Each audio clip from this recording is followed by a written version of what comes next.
Super డెలిషియస్‌గా ఉండే almond mango delight రెసిపీని share చేస్తున్నానండి. చేసుకుంటాం కూడా చాలా తేలిక, చాలా చాలా టేస్టీగా యమ్మీగా ఉంటుందనమాట. ఇంకా ఇవన్నీ రెడీ చేసుకొని పెట్టుకుంటే మనకి రెసిపీ చేసుకోవడం చాలా చాలా ఈజీ. ఇంకా రెసిపీలోకి వెళ్ళిపోదామండి. ఫస్ట్ నేను మ్యాంగో ప్యూరీ చేసుకుని పెట్టుకున్నానండి.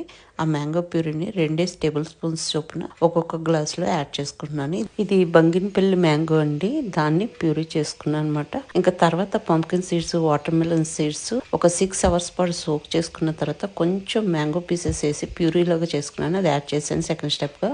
చియా సీడ్స్ 1 అవర్ పాటు సోక్ చేసుకుని ఒక 2 టేబుల్ స్పూన్స్ అది యాడ్ చేసుకున్నానండి. ఆల్మండ్స్ కూడా ఒక 10 తీసుకొని ఒక 6 అవర్స్ పాటు సోక్ చేసుకున్న తర్వాత చక్కగా క్రీమీ మిల్క్ లాగా చేసుకుని అది యాడ్ చేసుకున్నాను. తర్వాత ఒక్కొక్క టీ స్పూన్ చొప్పున మ్యాంగో ప్యూరీ యాడ్ చేసి ఇంకా దాని మీద చిన్నగా కట్ చేసుకున్నటువంటి బంగినపల్లి మ్యాంగో పీసెస్ ని యాడ్ చేస్తున్నానండి. Pumpkin seeds, water melon seeds ని డ్రై రోస్ట్ చేసుకుని పెట్టుకున్నాను అనమాట. వాటిని పైనుంచి స్ప్రింకిల్ చేస్తానండి. ఒక మంచి క్రంచ్ వస్తుంది, దానివల్ల చాలా టేస్టీగా ఉంటుంది. వాటితో పాటు మనం సోక్ చేసుకుని పెట్టుకున్న బాదాంని సన్న స్లైసెస్ లా కట్ చేసుకుని దాన్ని కూడా యాడ్ చేస్తున్నాను అనమాట. అయితే ఇక్కడ నేను దీంట్లోనూ కూడా స్వీట్ అనేది యాడ్ చేయలేదండి. మ్యాంగో నుంచి వచ్చేటువంటి స్వీటే మనకు సరిపోతుంది.